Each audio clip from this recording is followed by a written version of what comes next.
Today from the global lane, Erdogan, ISIS and Iran, sanctions, threats, jihad and Islam, some lessons from history. Shadow banning on the home front. Is social media out to silence conservatives? American adults are the hardest working in the world. Are they ready for a 4-hour work week?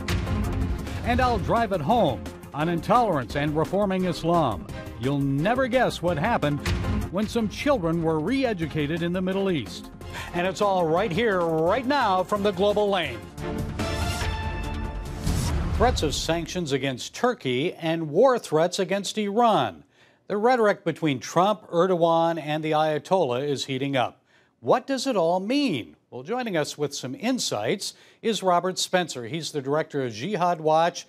He has a new book out called The History of Jihad, From Muhammad to ISIS. So, Robert, good to see you again. Let's talk about Erdogan. He says the U.S. risks losing a sincere partner if it imposes sanctions because he won't free Pastor Brunson, of course. He says Turkey will explore options. So how sincere is Erdogan, and what are these options he's talking about? He hasn't been a sincere partner in years. He's been working to re-Islamize Turkey. It's very clear, as many of his opponents on all sides of the political spectrum have charged, that he wants to restore the Ottoman Caliphate. He has declared that the lands that once belonged to the Ottoman Caliphate, such as the whole Eastern Mediterranean area, North Africa, Greece, they all belong by right to Turkey. And it seems as if he ultimately wants to undertake military adventurism to get them back.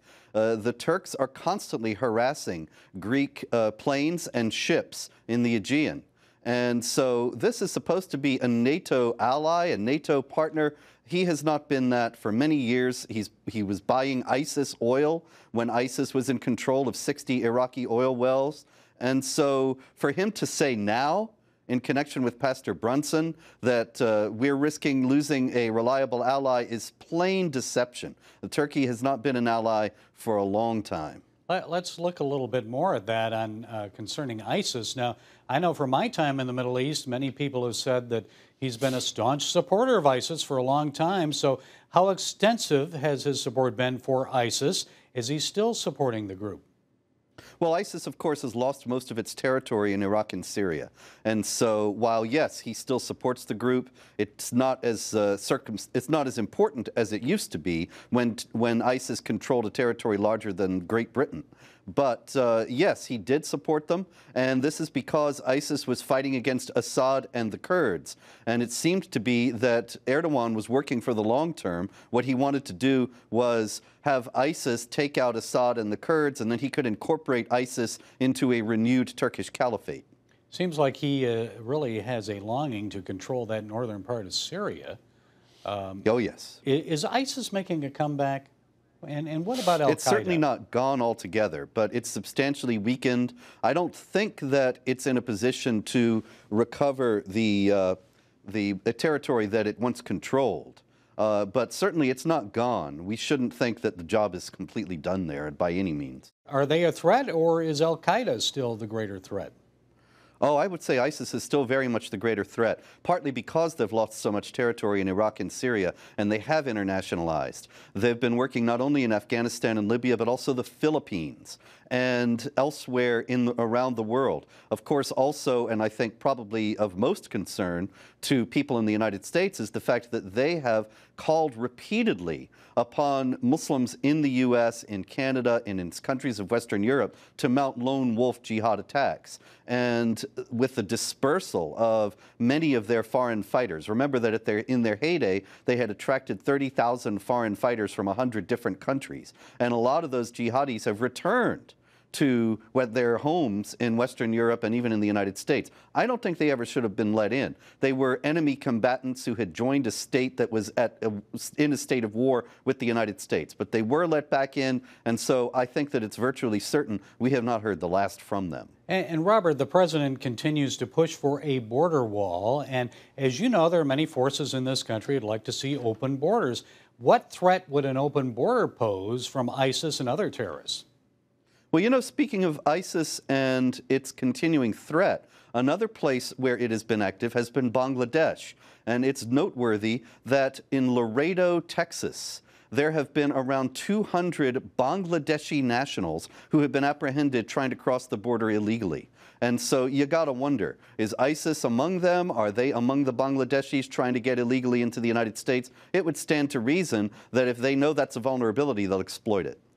Okay, Robert, let's move on to another threat, Iran. Some harsh words lately, back and forth. President Trump warning Iran about serious consequences if it continues to threaten the U.S. Of course, Iran's leaders said Trump will lose all he possesses. And even Tucker Carlson suggested the president would lose his presidency if he starts a war with Iran. What's going on here? Why now? Well, the president, of course, is extremely vulnerable to those who hate him among the Democrats and among the Republican establishment. And so if they gain a majority in the House, they'll probably use any pretext they can to try to impeach him and remove him from office. Whether it would be the war in Iran, however, I don't know. The thing is that I don't see that necessarily a hot war is on the horizon, although it's certainly a possibility. The thing is that he has reversed the policies of appeasement that Obama pursued so indefatigably for 8 years. Obama, remember, refused to support the demonstrations against the regime in 2009. And Trump has vocally and repeatedly supported the new and ongoing demonstrations against the regime. And he's warned the Iranians in no uncertain terms that there's not going to be any more appeasement and any more accommodation. The Iranian economy is in shambles. Maybe some other type of warfare. Does this mean Iran may become more assertive in supporting terrorism, especially against the U.S.? Well, Iran they're engaged in a war of words that they've been engaged in since 1979. But let's remember, Barack Obama gave the Islamic Republic billions of dollars. And a lot of people say, well, that was their money because it was money from a canceled arms deal in 1979. But why was that money still there from 1979 for Barack Obama to give back? This was because Carter, Reagan, Bush 1, Clinton, and Bush 2 had all recognized that it was the Shah's money. It was the Shah's regime that had made the arms deal that was canceled. And so it did not by right belong to the Islamic Republic. And Obama ignored that, gave billions to the Iranian regime, which they immediately used to fund their terror proxies, Hezbollah, Hamas, Islamic Jihad, and even Al-Qaeda and the Taliban. And so it was the Obama policies that emboldened the Iranians to finance terror. Trump, by placing new sanctions and reversing the nuclear deal, has made it so that the Iranian economy is in big trouble. And the Iranian people are protesting, saying, why are you giving our money to the Palestinians when we are in economic desperate straits at home? And this could bring about the downfall of the regime, which would be good for the Iranians and good for the world. And things are going to get worse as these sanctions kick in. I understand the rial is dropping in value, and the economy is tanking there. So let's move on. I know in your new book you document how over the centuries Islam has relied on jihad to advance the ideology. So I'm assuming this is nothing new, Robert. So when has there been a period as bad as this one, and why are we seeing one now? Well, I'll tell you, actually, there have been periods quite a bit worse than this one. In the book, The History of Jihad, I show that jihad warfare against unbelievers is a continual phenomenon worldwide since the beginning of Islam in the 7th century. And that in many areas that were Christian, the Muslim invaders came in, conquered the place, placed attacks on the Christians, placed humiliating and discriminatory regulations upon them, and made it so difficult to be a Christian that many of the Christians in those lands, Egypt, all across North Africa, they converted to Islam solely because that was the only way out to not live a life full of harassment and occasional open persecution. And so this was the death of the Christian communities in some of those areas of the Middle East and North Africa that had gone back to the time of the Lord himself. So we have now tremendous jihad activity around the world, but at least so far, there are still free societies where people can practice Christianity in peace. And so we can be grateful for this, but we should remember the one overarching lesson of the history of jihad is that wherever Muslims have gone, they have created conflict with non-Muslims. And obviously not all Muslims do it, but enough of them do that there has always been a state of conflict everywhere in the world where there have been Muslims living with non-Muslims. So the United States of America would be very foolish to think it's going to be different here. and we can bring in massive numbers of Muslims, and there won't be any jihadis among the peaceful Muslims, and we won't ever have any conflict in our society. Bringing in large numbers of Muslims is simply asking for conflict. The historical record is clear, and the fact is that the Muslims in the United States and Western Europe and Canada today, they don't have any different form of Islam from the one that has historically been the impetus for all this jihad warfare. It's the same Islam. Do you see any reversal of jihad, or do you think we're just going to continue down the same road? Reversals have been very, very slight. Reversals have been unusual. Reversals were, of course, the 700-year Reconquista in Spain and in parts of India, but really most of the time when Islamic lands have been conquered, they've been Islamized, and the Christians reduced to a tiny subjugated minority. We need to be aware of this history so that we can try to prevent it all from happening again. Okay, Robert Spencer of Jihad Watch, author of the new book, The History of Jihad, From Muhammad to ISIS. Thank you, Robert, for joining us. Thank you, Gary. President Trump has threatened to investigate Twitter over a practice known as shadow banning. The president is concerned that the social media company is limiting the visibility of prominent conservatives in its search results. Well, joining us with more is Dan Gaynor. He's Vice President of Business and Culture at the Media Research Center. So, Dan, I'm assuming this didn't surprise you at all. So what do you make of Twitter's shadow banning of conservatives? Well, a couple key points. One, we did a major research project earlier this year looking at the top social media companies, and we found at the time that Twitter was the worst. So this doesn't especially surprise me. Project Veritas had done some behind-the-scenes gotcha videos of Twitter engineers and got them sort of admitting to shadow banning. So that this comes up months later that we now see that this is going on is not too surprising. But watching Twitter backwater and say this is part of their honest, or healthy conversation initiative, pardon me, is even more disturbing. It's Orwellian. A healthy conversation. You don't get to converse. Isn't that healthy? Well, after the president's tweet calling for an investigation, and also I know that Brent Bozell had a press conference and made some statements about it, suddenly you could find Jordan and Meadows and the others on Twitter in a search. And so how long do you think that'll last, Dan? Oh, I think it will last until we either get this cleared up and get full transparency of what Twitter is really doing, or until somebody behind the scenes figures out something else to do. I remember this is a story that wasn't broken by conservative media. It was actually broken by Vice media, much to their credit.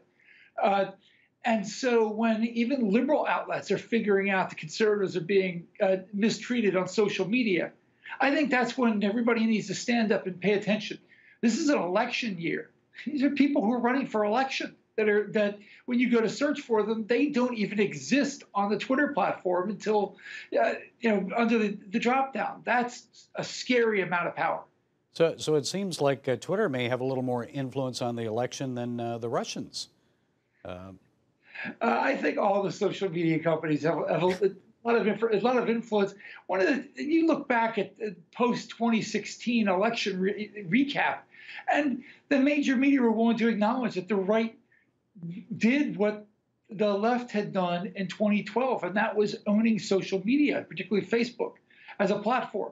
Donald Trump is a big personality. He was more successful on social media than Hillary Clinton. That has nothing to do with the Russians at all, and has everything to do with him and his campaign. And Dan, it isn't just Twitter, is it? It's Facebook, other social media. Now, is Facebook doing any better? Tell us what you found about Facebook and others. Well, obviously, all of the companies have problems. Since, however, our report, Facebook has come out, and Facebook and Google and Twitter have all testified in front of Congress. Facebook has actually hired a former U.S. senator to dig into this, to look at the possibility of bias. I think they're looking at it from a very serious angle. Mark Zuckerberg has come out publicly and talked about, at least made the right noises, talking about free speech. And that's the conservative, the coalition Stop Online Censorship here. We have 40 different organizations in this coalition. And what we're looking for here is one of the major goals is for these social media companies to stop trying to rewrite free speech for online world and to embrace not the actual fact, but the ideal of the First Amendment. We know we have no right to be on these social media platforms, but we still want everybody to be treated equally. And we want, we've litigated these for 240 years. Why relitigate and, remake the wheel? Dan, I think one thing that was obvious from the Project Veritas video, their undercover video, was it didn't seem like it was official policy, but employees were doing a lot of this, those who monitor Twitter, and they decide, okay, this one's good, this one isn't. And their own biases came through. What do you think of that? Well, I mean, I certainly, if you go back to the testimony on the Hill, Mark Zuckerberg from Facebook admitted that they hire from liberal Silicon Valley. So that's always going to be an issue. But the sort of denials from Twitter about what Project Veritas found back in January and their sort of reaction here that, oh, we're going to fix this, but we don't really think it's part of our healthy conversation operation. So we're supposed to feel comfortable about that? You guys are operating in a black box. We don't know how you've created these algorithms. We don't know how you've set this up with machine learning. Artificial intelligence is ultimately originally programmed by humans. How did you program it? What is it actually doing? And they need to make sure we all see that. Okay, Dan, so finally, what else needs to be done to protect our free speech rights on social media? Well, I think one of the things that we would say is these organizations need to work with the right, treat us as even partners. Twitter has a trust and safety council that helps them, guide them. And of the U.S. partners, 12 of them are liberal, one's conservative. That's a real problem. So maybe even the score a little bit there. Okay, Dan Gaynor from the Media Research Center. Thank you, Dan, for your time and insights. Americans are the hardest working people in the industrialized world. The average full-time adult works 47 hours per week. That's way more than the Germans, Dutch, and French. So how would you like to work 32 hours a week instead of 40, 47 hours? Get paid the same. That sounds pretty good, doesn't it? Well, a company in New Zealand tried it, and they found that worker productivity actually went up. Well, joining us with more is economist Michael Busler. He's a professor of finance at New Jersey's Stockton University. Dr. Busler, thanks for joining us today. Well, thank you. It's my pleasure to be here. So tell us about the work hours experiment in New Zealand. How did that work out?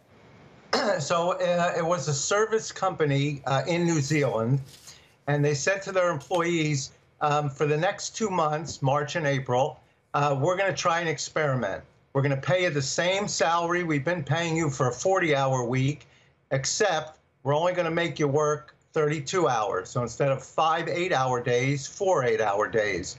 After the 2 months, they found some very surprising results.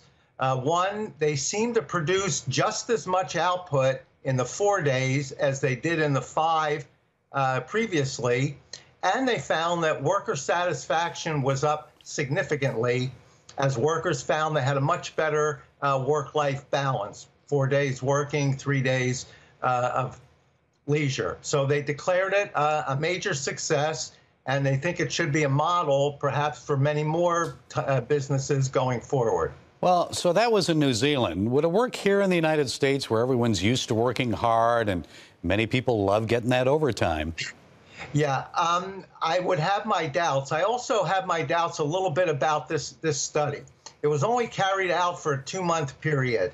And they said to the employees, listen, we're going to try this for 2 months. And if it works, we'll continue to pay you for 40 hours and only have you work 32. So there was certainly plenty of motivation for the employees to work a little harder during the 2-month test period to come up with good results.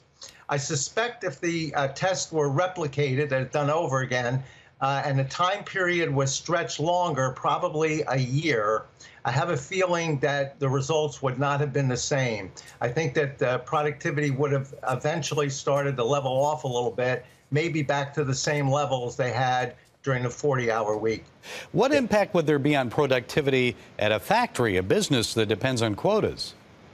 well, it would have a much larger impact. One thing that the business owner didn't mention, I know if I was owned a business and for the last 20 years I've been paying my workers for 40 hours and they've only been doing 32 hours worth of work, I might tend to get a little upset with that. Secondly, if you're looking at manufacturing, typically what's been done is work weeks have been reduced, but the number of hours per day has increased. So instead of 4 8-hour days, many companies, or some companies at least, have switched to from 5 8-hour days to 4 10-hour days. In the medical profession, for instance, in hospitals that have to be staffed 24 hours a day, they've switched, particularly the nurses, they've switched to working 12 hours a day, 3 days a week.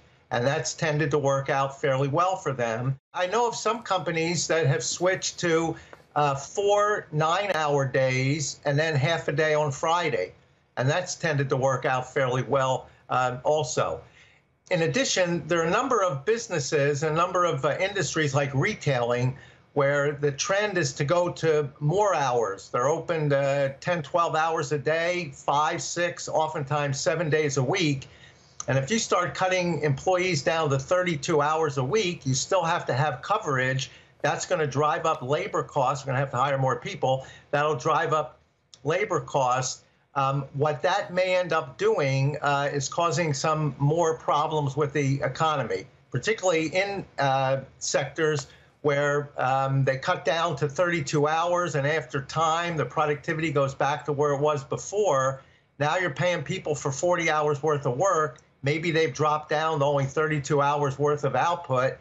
That creates pressure on economic growth, so the economy could start to stagnate. And then with all the extra wages, you could see inflation. It doesn't seem like many American companies would want to pay someone 40 hours and they're only working 32. But my guess is millennials might like this idea. Fewer work hours, more social time, better quality of life. What response are you getting from your students on this idea? Well, I'll tell you, I've have some experience with millennials that work in the technology sector, many in new startup companies. The companies there, Silicon Valley companies, they have unlimited vacation policy. That is, you can take as much vacation as you want, and there's not rigid hours. Just get the job done. You can work as many hours as it takes. What they found is the employees have been taking less vacation time, and they end up working more hours, but they're happier because they have more control over when they can work. So if a family has a child that plays sports after school, you can take a couple hours off and then do the work at whatever time is convenient for you. So I think the millennials, which have particularly the younger ones, which have somewhat of a reputation of believing everything they should get, they're entitled to. I think they, too, have a good work ethic, and when given the proper motivation and not a lot of control over their life, that they have to be there from 9 to 5, they have to take 2 weeks vacation. So if you do away with some of that, they tend to respond very favorably to that. What are the chances we're going to see a change in Washington regarding work hours and work time and that kind of thing, maybe legislation, or do you think companies will lead the way and just do this on their own? Yeah, the current makeup of Congress and the president, they're not likely to have government interfere with this by mandating certain work schedules. However, business wants to be innovative. It pays them to have employees that are very satisfied with what they do, and they may find they'll start experimenting with some differences in the time schedule. And whatever turns out to be positive for them, they'll implement on their own without any kind of government interference with that. Okay, we're entering a new era now, I think. Some interesting points to ponder. Dr. Michael Busler, thank you so much for joining us today. Well, thank you. It's been my pleasure. If you watched this week's Where in the World segment, you heard Jihad Watch director Robert Spencer explain that wherever Islam has gone, it has created conflict. I've met many Muslims over the years. I found most of them to be kind, peaceful people. While I am a follower of Christ and I disagree with Islam, I do love my Muslim friends. But there are many jihadists that wage war and create conflict in hopes of advancing their ideology. So what can be done to reverse this historic trend? Well, Spencer says the chances of reversal are slight. I'm more optimistic because of people like Tina Ramirez and her organization Hardwired. She just released a study, Ramirez calls it groundbreaking, that demonstrates how young people can be re-educated to counter religious extremism in the Middle East. The group worked with 56 teachers and 1,200 children in 3 countries to teach students tolerance and acceptance of other faiths. Ramirez tells of how a teacher in Iraq brought students of differing faiths together in a flower garden and then instructed them to pick flowers and make a beautiful bouquet. They gathered up flowers and they made their bouquets and they came back. And the teacher said, now I want you to look back at the garden and see what it looks like. And they looked back and they realized that they had ravaged the garden. It wasn't the same. And the teacher said to them, and these were 2 Yazidi men that had escaped from ISIS, and they said, this is what happened in our country when ISIS came in. They destroyed everybody except for the people that looked like them. And the students, Muslim, Christian, Kakai, Shabak, you name it, you could see their eyes change because they remembered what they had experienced, every one of them, when ISIS came in. And all of a sudden they were united and they felt the same, and united in empathy for one another. And here are the results. 100% of the kids who went into the program willing to exclude someone from a minority faith or community came out of the class willing to defend them and be inclusive of them. 3 of every 4 children who came in with negative views of others were actually willing to go and defend them. 50% of the kids who came in wanting to respond violently to those unlike them came out more tolerant and less likely to respond with violence. Now, these findings are huge, aren't they? Ramirez says that she was pleasantly surprised with another finding. 3 out of every 5 kids who were willing to discriminate against girls learned how to support them. And 100% of the children by the end of our program supported girls' education. When they begin to think, those aren't the things that separate us. We're united towards a common goal like those children in the garden, a common goal of peace and prosperity in our country, which is something we all want. And when we're united in that and when we don't get hung up on the differences that we have, we're able to achieve great things. Remember, the Bible tells us to love your neighbor as yourself. And in Matthew 5:44, Jesus said, love your enemies and pray for those who persecute you. Yes, great things happen when people embrace godly ideas. Well, that's it from the Global Lane this week. Be sure to follow us on Facebook, YouTube, SoundCloud, iTunes, and Twitter. And until next time, be blessed.